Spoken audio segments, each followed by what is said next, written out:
নিটে প্রশ্ন ফাঁস, এবার প্রধানমন্ত্রী নরেন্দ্র মোদীকে চিঠি। মুখ্যমন্ত্রী মমতা বন্দ্যোপাধ্যায় নিট বাতিল করে রাজ্যের হাতে মেডিকেল এন্ট্রান্স ফেরানোর পক্ষে সওয়াল করেছেন মুখ্যমন্ত্রী মমতা বন্দ্যোপাধ্যায়।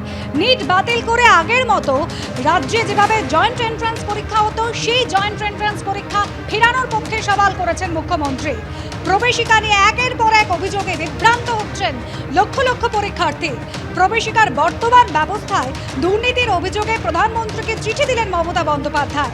আগের মতোই রাজ্যের হাতে মেডিকেলে প্রবেশিকা দেওয়া সওয়াল।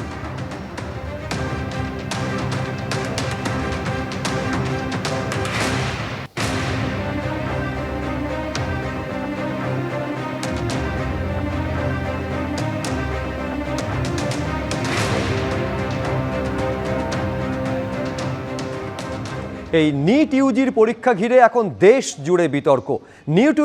নিট ইউজির পরীক্ষা কি বাতিল হবে, ফের পরীক্ষা দিতে হবে? এখন এরকম একগুচ্ছ প্রশ্ন তাড়া করে বেড়াচ্ছে পরীক্ষার্থীদের।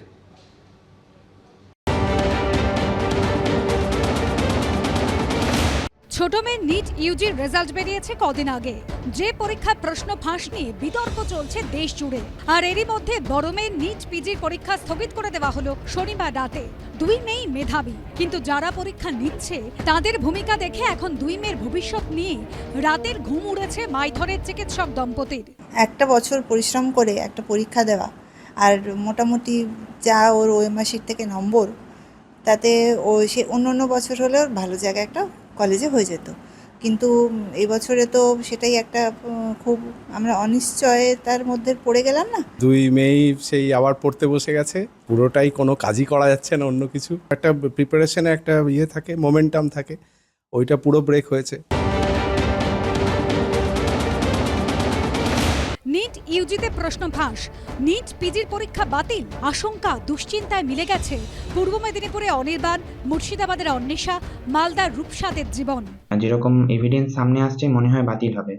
এই ধরনের ন্যাশনাল লেভেলের কোনো পরীক্ষা এরকম হবে বলে ভাবিনি কখনো। পরীক্ষার পরেও মনে হয়েছিল যে অনেকদিন পরে ফ্রি হওয়া যাবে। আমার রেজাল্ট ছিল 666, আমার মার্কস ছিল, আর আমার র্যাঙ্ক এসেছে 16,865। এক্সামটা একদিনেরই, কিন্তু প্রিপারেশনটা তো একদিনের না। এই যে প্রফেশনটাতে আমরা যেতে চাইছি মেডিকেল, এটা মানে হচ্ছে একটা মানুষের পুরো দায়িত্ব তোমাকে দিয়ে দেওয়া। তো সেইখানেও যদি এটা হয় তাহলে আর মানুষ আস্থা রাখবে কোথায়? আমি 1 বছর পুরো বাড়িতে থেকে শুধু এই পরীক্ষার জন্যই প্রিপেয়ার করলাম। খুব ভালো একটা কলেজ পেয়ে যেতাম, সেখানে এই বছর কলেজই পাবো কিনা সেটাই একটা প্রশ্ন হয়ে দাঁড়িয়েছে। কিছুই ঠিক নাই লাইফে, যে কি করব সামনে। আর কোনো পরীক্ষাও দিইনি, শুধু নিটই দিয়েছিলাম। তো এখন কি হবে যদি আবার পরীক্ষা হয়? নেট ক্যান্সেল হয়ে গেল, তারপর নিট পিজি ছিল হওয়ার কথা কালকে, ওটা পোস্টপন্ড হয়ে গেছে। যদিও পশ্চিমবঙ্গে তো সেরকম পেপার লিকের কিছু ধরা পড়েনি আশা করি। তো আমরা এখনো আশাবাদী যে সুপ্রিম কোর্ট হয়তো আমাদের হয়ে রায় দিবে, যারা সৎভাবে পরীক্ষা দিয়েছে। নিট নিয়ে এখন কি সিদ্ধান্ত হয়, সবার নজর এখন 8ই জুলাই সুপ্রিম কোর্টের দিকে। কৌশিক গাঁতাইত, করুণাময় সিংহ, বিজন চক্রবর্তীর রিপোর্ট, এবিপি আনন্দ।